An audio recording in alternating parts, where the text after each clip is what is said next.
last year and a half, whenever I was busy with work or study, I always found myself coming back to this website and especially this route. What you see here is a picture of the route that's been drafted up by a website named bikepacking.com, and it's named the Peru Divide. Originally, I wanted to only do this part for about 2 months, but as the months passed by and I looked up some other variables in my life, I decided that I can go for longer. So the idea is now to go for about 5 to 6 months across the whole South America, at least following the Andes on the west side. I've done bike trips before. This is Morocco, for example. I cycled from Morocco back to Spain. Here you see a trip I took in 2011, I believe, in Madagascar. This is also Madagascar, but the years before, starting in 1996, I've done many trips on a bike up to 5 months. But the trip I have now envisioned is going to be, I think, the longest and also especially the hardest. The route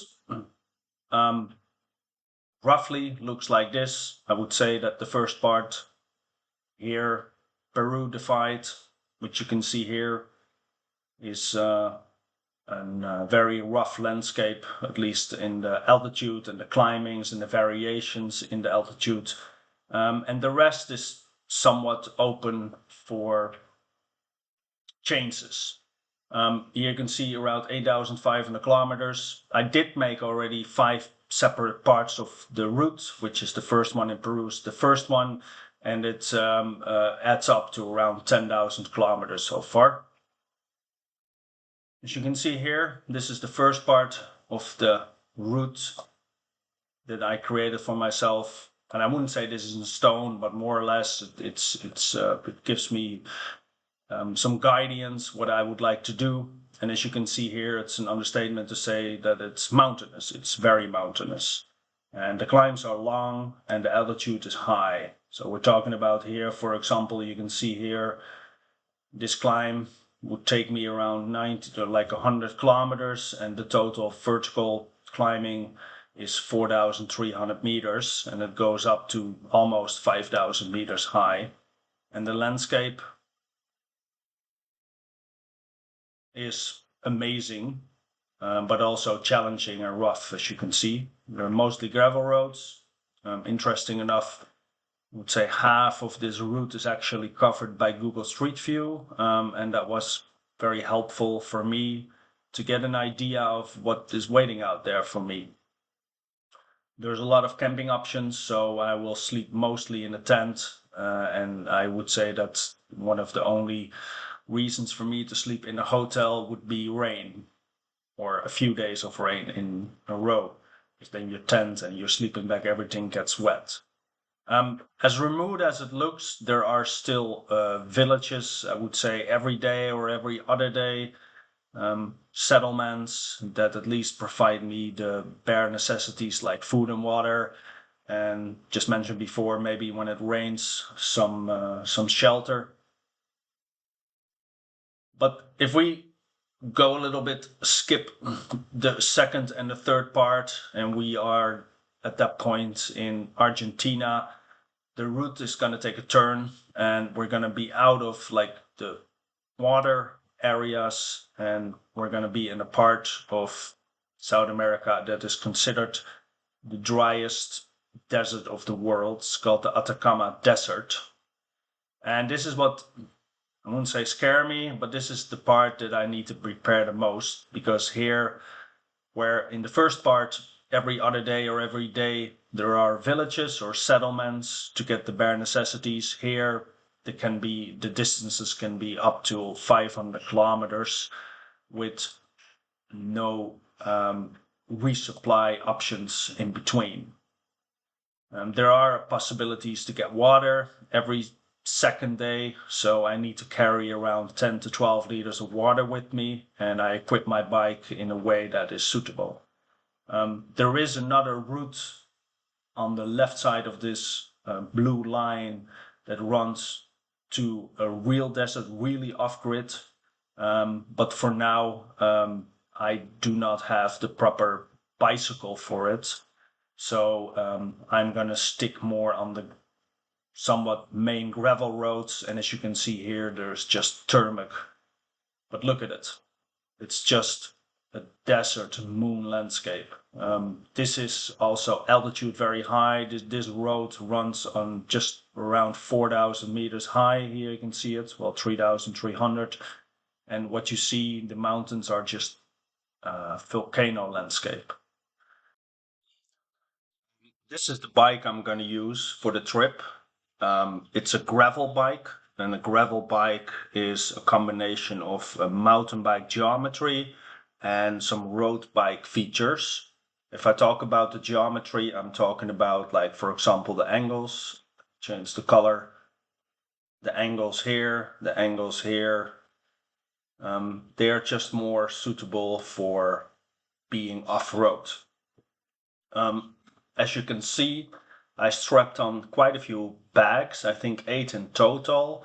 And it's not necessarily that I all need the baggage space that they provide me, but it's more, there's two reasons for it. The first reason being that I can balance the load of the baggage across the bike better, and that results in better bike handling. So for example, the bag you see here in the frame is, I think, is the heaviest because it contains all my spare parts, like a sprocket, a chain, a derailleur, and all my tools. This puts it into the center of the gravity, and that makes, especially when you go downhill or being on bumpy roads, it just makes it better to ride. On the backside of the bag of the bike, I have two bags, 1 and 2, and these contain my sleeping mattress, my pillow, and my kilt, which is like a sleeping bag, but I will show that in future videos. I choose to have quite a comfortable sleeping gear because I'm gonna sleep most of the nights in the tent, and a comfortable, good sleep is very important, especially if you're very long on the road, to recover from the rides. I've been testing out these sleeping setup, so with the pillow and the thick air mattress, and although they take up a lot of space, I find them very essential for me to have with me to recover from the rides. Here in the front bags, I have a few clothes. Here is the cooking equipment, including the tent. I don't necessarily need the bags here. I could stuff everything that's inside here across all the other bags. But again, first of all, it balances the load better. And second of all, it provides me extra space if I need to carry food. There will be sections in the route that will require me to take around 5 days of food with me. And I could also actually take off these bags, spread them across the other side, and put, like, on each side of the front fork here 3 liters of water. I think that I can manage easily carry around 10 liters of water with me. And I'm also actually carrying a water filter with me and water tablets, so that if I come across any rivers, I can purify the water that's in there for drinking. So I'm just about to do my second test ride on the bike. The bike fully loaded. It holds good. It feels very stable. It's a little bit interesting to be on a somewhat about 30 kilos altogether bicycle rather than my 8 kilo specialized super fast bike. Average speed seems about 20 kilometers slower, or 20%, I mean 20 kilometers. On the trails, it feels stable. It's very different than on a mountain bike, obviously, but I'm not intending to do any mountain bike routes. So far, I'm very pleased with the bicycle. This is the last test ride also This is a little trail just behind my house in Amsterdam, which I sometimes use in the winter.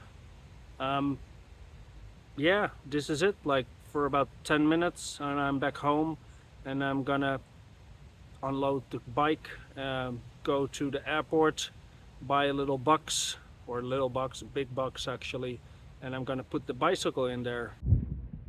So, first 2 kilometers, three maybe. I got so excited. I've been planning this for such a long time that I needed a break. Um, the bike feels heavy. I loaded up with 1,000, 15,000 calories to basically get me through the next 4 days, because there will be mainly gravel roads and no villages. So here we go for another 6 months. Wish me luck.